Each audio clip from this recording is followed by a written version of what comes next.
love this show. I've watched it like 7 times. Oh, it's really good. Yeah, but for some reason, I can't remember what happens in the middle seasons.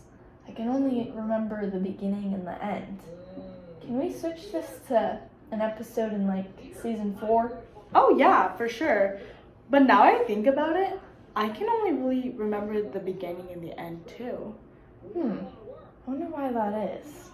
It's not just us. Scientists call this the recency and primacy effect. It's a cool brain trick, and we're here to explain why it happens and how you can use it to your advantage. Okay, here's the deal. The primacy effect is that the things that occurred first will make it to long-term memory. Oh, like the first words on a vocab list? Exactly. And on the other end, recency effect is things that occurred more recently or last will be kept in your short-term or working memory. That must be why at my basketball camp, I only remember Jane and Kim and Chloe and Bill. Exactly, and you probably don't remember Matthew and Jake. That's all because of how our brains process and store information. Scientists figured this out by asking people to memorize a list of words and seeing which ones they remember. Alright, time for a quick memory challenge. I'll say a list of 10 words. Try to remember as many as you can. Don't worry, we'll give you some time so you can grab a notebook. Alright, let's get started. Apple, school, pencil, orange, teacher, book, elephant, banana, desk, clock. Got that? Now write what you remember down.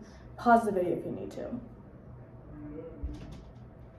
If you're like most people, you probably remembered apple and clock the best. Now we're going to show this using a visual. This graph allows us to visualize the primacy and recency effect. As you can see, we remember more information when it is presented first or last in the sequence. In the memory challenge we just completed, what words did you remember? Did you remember the words apple, school, desk, and clock? Most people find it easier to remember these words, but tend to forget the words in the middle, such as pencil and orange. We remember apple and school because they made it into our long-term memory, and we remember desk and clock because they are still in our short-term and working memory. The words in the middle do not necessarily make it into long-term memory, but are no longer in our short-term memory either, so they can be harder to remember. Now that you know this brain hack, let's use it for something super useful, studying.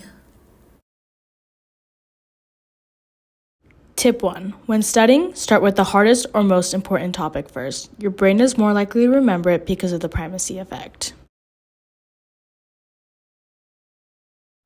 Tip 2. Take breaks while studying so the last thing you reviewed stays fresh in your mind. Recency effect for the win. Tip 3.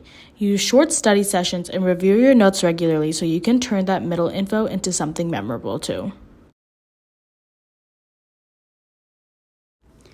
Here's a study schedule for a test. For 30 minutes, you want to learn the hard material and then you want to take a 10-minute break. Do that again and then go over material you know better for 30 minutes. Take another 10-minute break and repeat this block again. After you're done with this block, review everything for 30 minutes and take an additional 10 minutes for a break. Do this again, and this is a good study schedule for the test.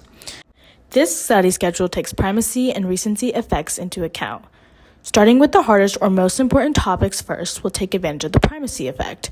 Ending your study session with a quick review of key points is good to keep it in your short-term memory, thanks to the recency effect. So, what did we learn today? We learned that the recency and primacy effects explain why we remember the beginning and end of things the best. And you can use this to your advantage in studying, presenting, or even writing. Start strong and give your brains time to refresh. Thanks for watching. Now go ace that test. Or at least go impress your friends with your new psychology knowledge. See you next time.